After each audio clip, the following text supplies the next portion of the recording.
And to be on time is to be late. And to be late is unheard of in the United States Navy. So I'm running late.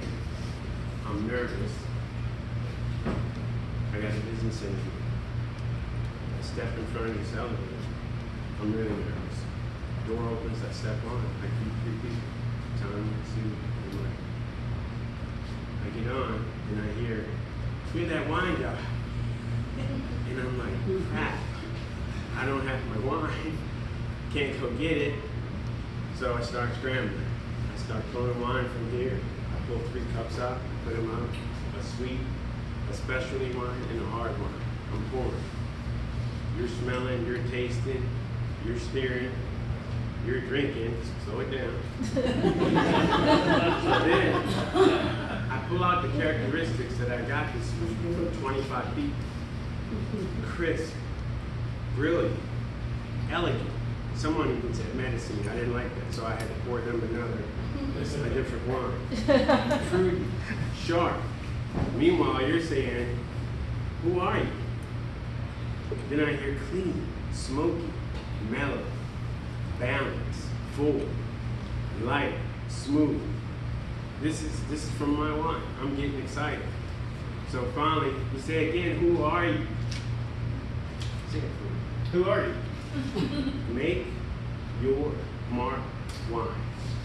I'm the wine maker. I'm Sean Matthews. I make your mark wine from Locust Grove, Georgia. 15-year Navy veteran, disabled veteran. We specialize in, well, we have a small wine, of course, a small batch winery, a small vineyard, and that vineyard is made up of 100-year transplanted grapes. Also from our land is hard fruits. Those hard fruits are organic. Peaches, plums. I can't give you all the traits. I can't give you all the secrets of the trade. But these specialties are what we want to make people happy. Our motto is make your mark and then life do the same. So that's what we want our customers to do. That's what we want to put out. We want to put a building up. We want to do things that are going to encourage the neighborhood. We want them to make their mark in life. What I'm asking for is a chance. I want to be pushed. I want to be mentored. And most of all, I want people to taste our wine. Because I know once you taste that wine, I know you're gonna buy that wine. And that's what I'm here for, and I thank you for this opportunity.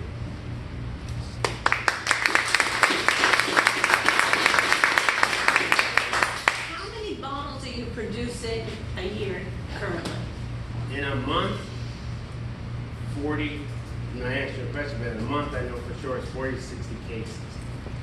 And who's you and who? Right now, it's going to be myself, another veteran partner, my wife. If I got to get my kids in there, they're going to do it too. 5 children.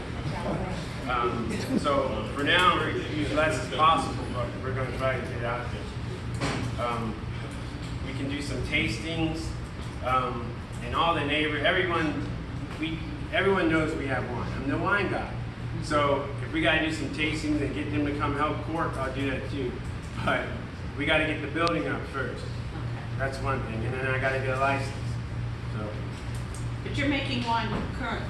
I'm making wine currently as a wine hobbyist. I only can make 200 gallons a year. Yes, 200 gallons a year. And, you know, as a wine hobbyist, that's it. So that's why I want to go further. And who's your target market?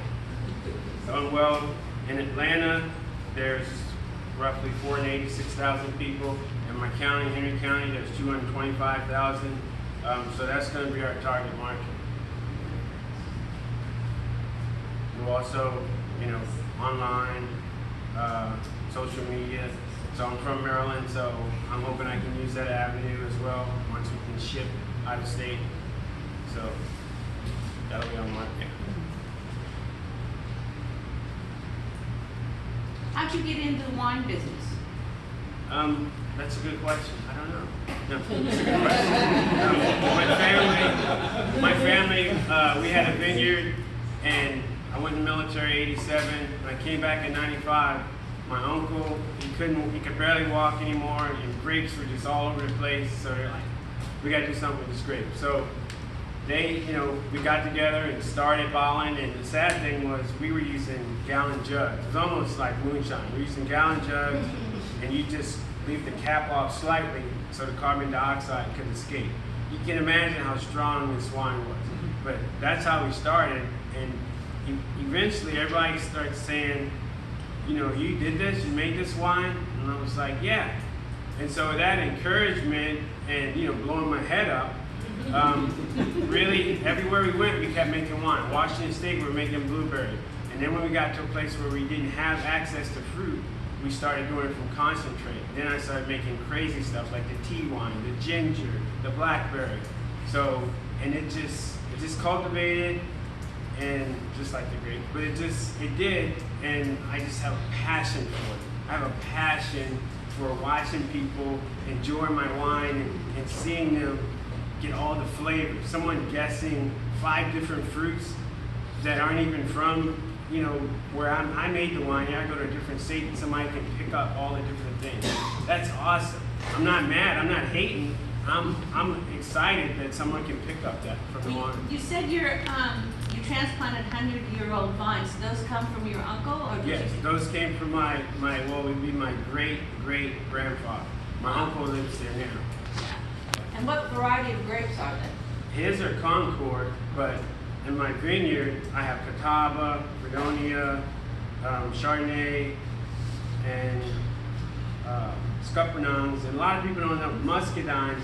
It's not just muscadine. There are like 12 to 17 different varieties of muscadines. Absolutely. It's not just a muscadine. But so I have Scuppernongs, and that's all native. They're all on my property. So I just bring them up. Do you half of Georgia? Say again? You own half of Georgia? No, I got 7 acres. That's enough. That's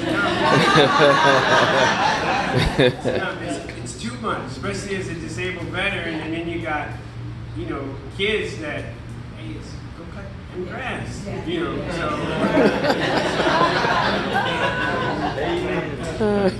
Wow. That's pretty great. Have you dreamed about this? Oh yeah, I was dreaming this morning. Yeah.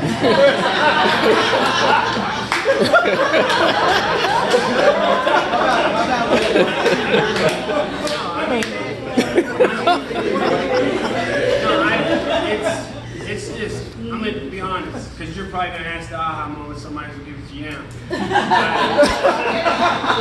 I got a great uncle who loves wine. He can't pronounce any of them, but he has a tongue for them.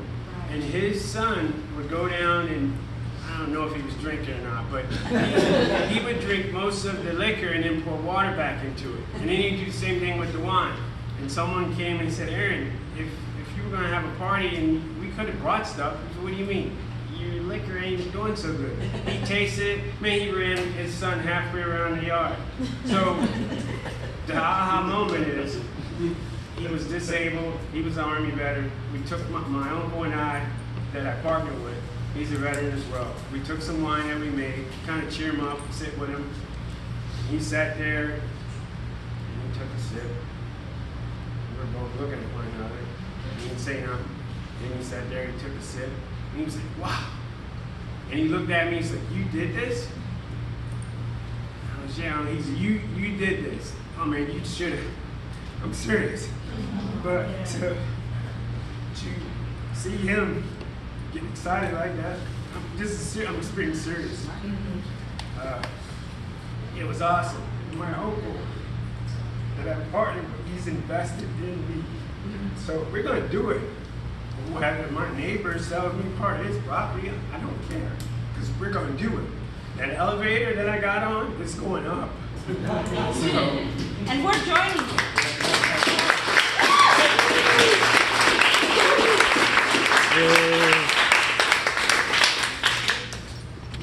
So, obviously you did the aha moment, and that's awesome. Thank you for sharing. What about you give back to your community? The main give back is, hey, make your mark, do more. We're going to be in the community. We're going to be the first winery in Henry County, the first farm winery. So I know for a fact that's going to be a plus for our community. I've been pushed to, once this happens, take the wine, put it in local restaurants. So that's what I plan to do. I'm not going to Applebee's or Charlie's. We're going to Locust Grove is small. Where's Chris at? We only have. Where's Chris? We only have maybe 2 legit local restaurants. So I'm gonna push that. I know one of the board of commissioners. He owns. His name is on the one of the parks, Warrenholder Park. So I'm gonna get them, and I've also given my wine. So I'm gonna go out and be proactive to push so we can do things, be a part of the community, which I haven't been. I've been making wine. So now I can actually honestly be a part of the And community. you're not in a dry county. No, but I have sprinklers. I mean, I No, have, no, no, no. I've been hearing someone say that this is a dry town. But he's got Bill. This is a dry town. But no. No, you're wet. That's why I asked. Some pockets, like in Lubbock, Texas, downtown Lubbock, it was dry. So Right. all the kids, all the liquor stores are outside the county. Right.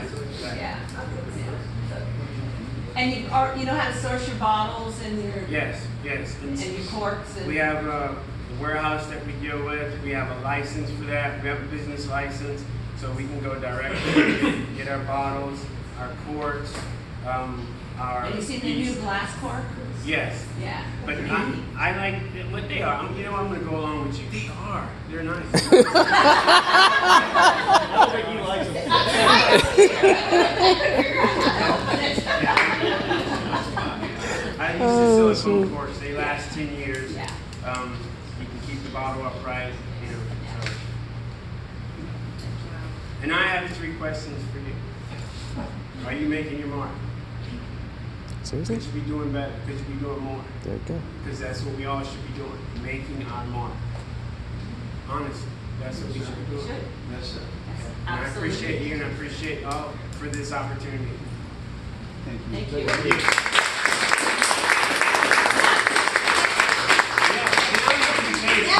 Now you can taste it. What did you have? It's really good. It was the tea. Thanks. The tea. The tea. Delicious. She couldn't talk afterwards. So now the See you on now.